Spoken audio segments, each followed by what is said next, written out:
بسم الله الرحمن الرحيم. الحمد لله وأشهد أن لا إله إلا الله وحده لا شريك له وأشهد أن محمدا عبده ورسوله صلى الله عليه وعلى آله وصحبه وسلم تسليما كثيرا. أما بعد، فيقول المصنف رحمه الله: قال: الصلاة في النعال. قال: ويجوز له أن يقف حافيا كما يجوز له أن يصلي منتعلا. قوله الصلاة في النعال، النعال بكسر النون، وهو جمع نعل، والنعل معروفة. وفي هذا الفصل يقول رحمه الله: يجوز له أن يقوم في صلاته منتعلا أو حافيا، وهذا لا خلاف فيه بين أهل العلم، أنه يجوز للمصلي أن يصلي حافيا وأن يصلي منتعلا. ففي حديث أبي هريرة وحديث عبد الله بن عمرو بن العاص كلاهما يقول: رأيت النبي صلى الله عليه وسلم يصلي حافيا ومنتعلا، يصلي حافيا ومنتعلا. فلا خلاف بين أهل العلم في جواز الصلاة حافيا أو منتعلا. وأيضا لحديث عبد الله بن السائب قال: رأيت النبي صلى الله عليه وسلم يوم الفتح يصلي وقد وضع نعليه عن يساره، رواه أبو داود وهو صحيح. قال: والأفضل أن يصلي تارة هكذا وتارة هكذا حسب ما تيسر له، فلا يتكلف لبسهما للصلاة ولا خلعها، بل إن كان حافيا صلى حافيا، وإن كان منتعلا صلى منتعلا، إلا لأمر عارض. اختلف أهل العلم بعد ما تقدم من كونه لا خلاف بينهم في الصلاة بالنعال. اختلف أهل العلم: هل الصلاة في النعال مستحبة أو الصلاة في النعال مباحة؟ وذلك لاختلافهم. هل هو من باب هل الصلاة في النعال من باب المشروعات فتكون مستحبة، أو أنها من باب الرخص فتكون مباحة؟ والراجح أنها من باب المشروعات فهي مستحبة.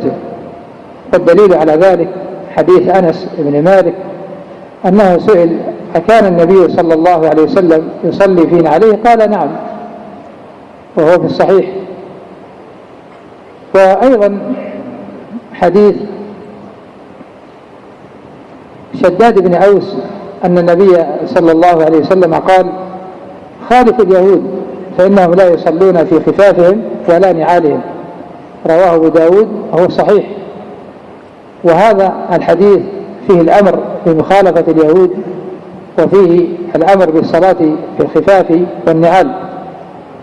فلولا وجود الصارف فكان ظاهره يفيد وجوب الصلاة في النعال والخفاف، ولكن الصارف لظاهر الأمر عن الوجوب إلى الاستحباب هو ما ثبت عن النبي صلى الله عليه وسلم أنه كان يصلي منتعلا وحافيا، كما في حديث أبي هريرة وحديث عبد الله بن عمرو بن العاص وحديث عبد الله بن السائب وحديث أبي هريرة الآخر: إذا صلى أحدكم، عن النبي صلى الله عليه وسلم قال: إذا صلى أحدكم فخلعن عليه فلا يؤذي بهما من كان بجواره ليجعلهما بين رجليه أو ليصلي فيهما. لولا هذه الصوارف لكان حديث شداد بن أوس دالا على وجوب الصلاة في الخفاف والنعال. ومما يدل على المشروعية أيضا حديث أبي سعيد الخدري أن النبي صلى الله عليه وسلم صلى في نعليه، وحديث أبي هريرة المذكور قبل قليل. فهذه الأدلة كلها دالة على مشروعية الصلاة في النعال، ودالة على أن للمصلي أن يتكلف لبسها ليصلي فيها، فهي سنة. فإذا كانت سنة فلا بأس أن يتكلف، يكون حافيا فيتذكر هذه السنة فيطلب نعليه ويصلي فيهما اقتداء بالنبي صلى الله عليه وسلم، وعملا بقوله: خالف اليهود فإنهم لا يصلون في خفافهم ولا نعالهم. ولكن هنا أمر ينبه عليه، أن مشروعية الصلاة في النعال مشروطة بأن تكون طاهرة، لحديث أبي سعيد الخدري رضي الله عنه أن النبي صلى الله عليه وسلم قال: إذا جاء أحدكم المسجد فلينظر في نعليه، فإن وجد بهما أذى أو قدرا فليمسحهما وليصلي فيهما. إذا لا بد من حصول الطهارة والنظافة لهاتين النعلين. وقد أخل كثير من المسلمين بهذه السنة فلم ينظروا إلى نعالهم في حال دخولهم المساجد، أو لم ينظروا إلى نعالهم في حال الصلاة بها ولو كان ذلك في البيت، وهذا إخلال بأمر واجب. لا بد للمصلي أن ينظر قبل أن يصلي في نعليه، لأن النعال ليست مثل الملابس تضعه على بدنه، أما النعال فأنت تمشي بها في الأرض، فالأرض فيها الأقذار وفيها الأوساخ. فلأجل هذا لا بد لمن أراد أن يصلي في نعليه أن يمتثل أمر النبي صلى الله عليه وسلم، فينظر أولا في طهارة نعليه ونظافة نعليه. وهنا أمر آخر، أن من صلى في نعليه إذا كان في جماعة فيراعي ألا يؤذي بهما من كان بجواره.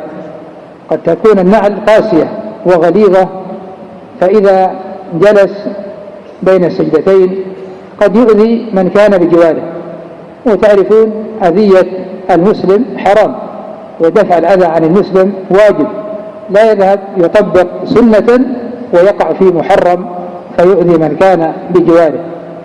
وأمر ثالث، الصلاة في النعال مشروعة بالمصلي سواء كان في جماعة أو كان منفردا.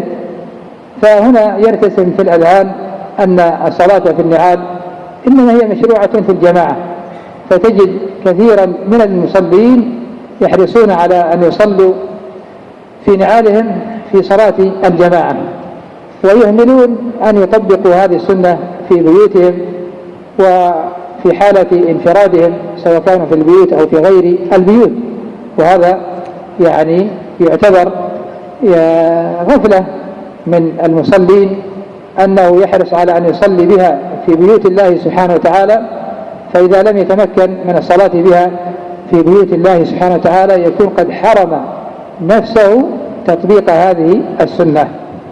وهنا أمر أيضا آخر ينبه عليه، وهو أن بعض العلماء ذهب إلى أن المساجد وقد فرشت بهذه الفرش أنه يترك الصلاة فيها بالنعال.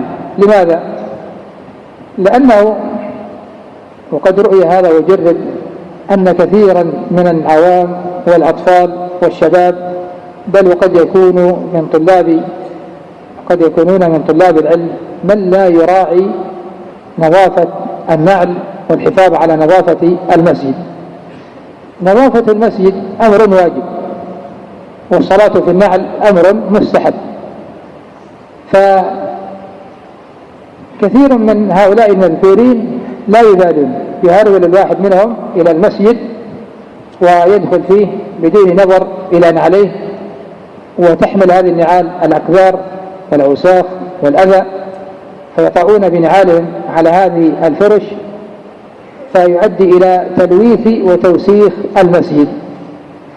فلا بد من مراعاة جلب المصالح ودفع المفاسد. فنظرا لهذه المفسدة رأى كثيرا من علماء العصر تجنيب المساجد الصلاة بالنعال فيها لعدم مراعاة هذه الشروط، لا لاعتقادهم أن هذه السنة إنما تكون في البيوت، لا، هم يقولون هي مشروعة سواء كانت في البيوت أو في البراري أو في أماكن العمل أو في المساجد، هي سنة مطلقة، لكن لحصول المفسدة وعدم مراعاة كثير من المصلين لهذا الشرط رأوا تجنيب المساجد الأذى والقدر، وهذا أمر واجب. وإذا اجتمعت المصالح والمفاسد وكانت على درجة واحدة، أو كانت المفسدة أرفع من المصلحة، فالقاعدة الشرعية أن دفع المفاسد مقدم على إيش؟ على جلب المصالح. متى هذا؟ إذا استوت المفسدة والمصلحة، أو إذا كانت المفسدة راجحة، فهنا يقدم دفع المفاسد على جلب المصالح، وهذا له دليله من الكتاب والسنة. أما من القرآن فمثل قوله عز وجل: ولا تسبوا الذين يدعون من دون الله فيسبوا الله عدوا بغير علم. فالله عز وجل نهى المسلم أن يسب آلهة المشركين، لأن هذا السب يؤدي إلى أن يسب الكافر الرب سبحانه وتعالى، فهذه مفسدة. وهكذا قول النبي صلى الله عليه وسلم: لولا أن قومك حديث عهد بكفر أو بجاهلية لهدمت البيت ولبنيت على إيش؟ على قواعد إسماعيل.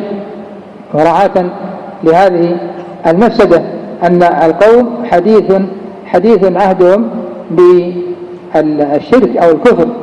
وأيضا النبي صلى الله عليه وسلم أعطى المؤلفة قلوبهم من الغنائم، مع أن جميع المقاتلين لهم استحقاق فيها مراعاة لمصلحة التأليف، وترك النبي صلى الله عليه وسلم في أحيان كثيرة الصوم في السفر مراعاة للمصلحة.